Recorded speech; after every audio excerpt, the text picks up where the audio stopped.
otak, Han here. There are over 30 million people living here in Malaysia.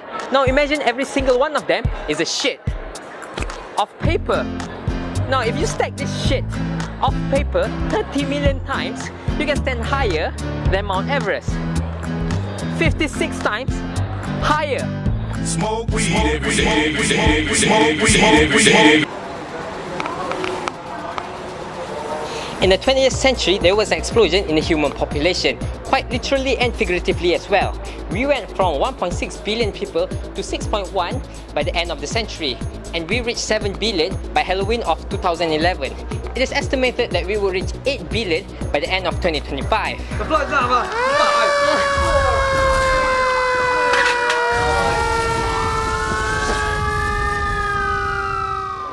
This raises some concern regarding our resources. Overcrowdedness in megacities such as Tokyo, Shanghai, what else? Delhi is increasing at an alarming rate. Plus, do we even have enough food to feed 8 billion people when we can't even feed the poor in our own cities? Alright, that's pretty good. Hey, that's pretty good.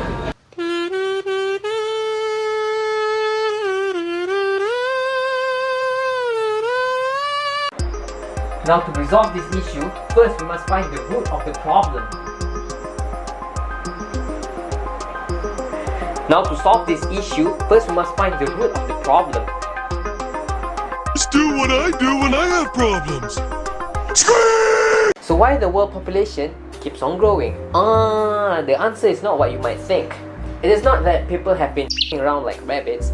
It's more like people have stopped dropping dead like flies every fucking day. Every fucking day. Harish. Yo! Every. That's nice. Good job. In the 1900s, the average global life expectancy was about 30 years. By 2000, it was 65. Though increased health was a hallmark of the 20th century, declining fertility could be the defining feature of the 21st century. While China and India has been major contributors in the increased world population, there has been a steady decline in these two major countries. Most of the developing countries are experiencing this as well, having figures well below their replacement fertility rate, which is 2.1 children per woman. And over the next 20 years, the largest contributor of the world population will be from the sub-Saharan African region.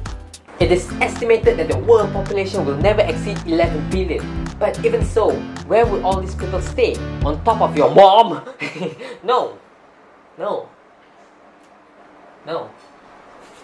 The reality is that if everyone lived as densely as they do in Manhattan, we could fit the whole human race in New Zealand. The problem here is overly dense cities and not a population crisis. And the concern about food is the same story. There was a book written by Paul Ehrlich. There was a book written by this bloke in 1968 titled The Population Bomb, which states, "The battle to feed all humanity is over.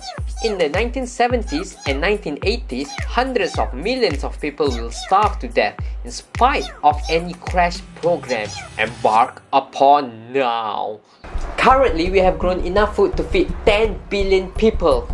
The issue here is, again, not overpopulation. It is the uneven distribution of food and wealth. So let's say we have resolved all these issues, and on average, we are living longer and getting healthier.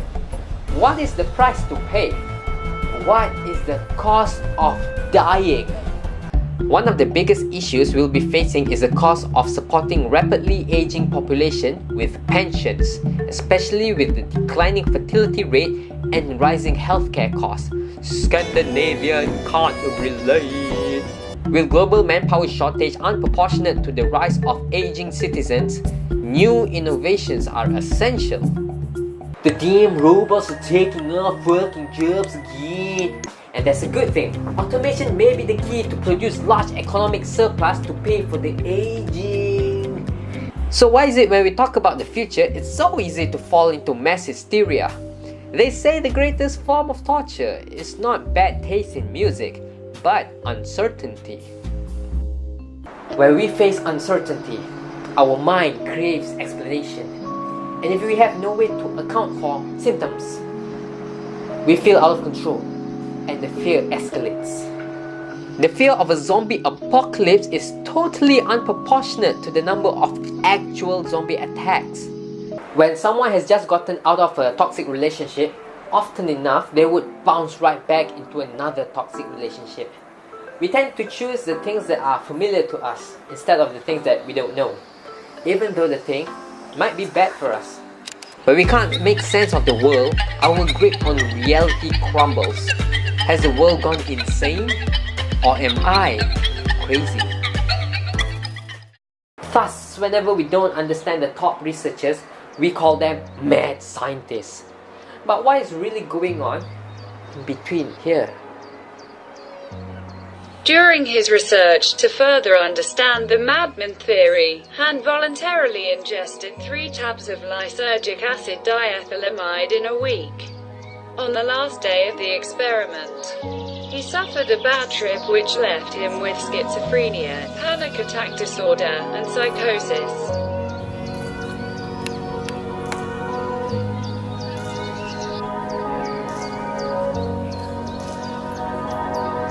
Help me. After 6 months of rehabilitation and cognitive behavioral therapy, he's slowly starting to get back his life on track. The loss of reality becomes so severe, it defies explanation.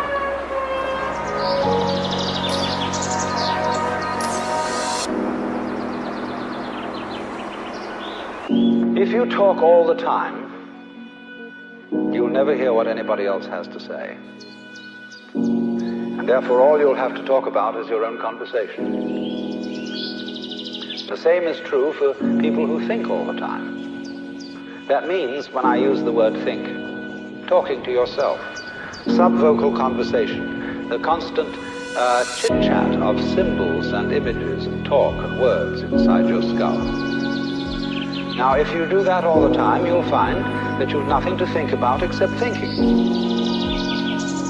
And just as you have to stop talking to hear what others have to say, you have to stop thinking to find out what life is about. And the moment you stop thinking, you become into immediate contact with the unspeakable world.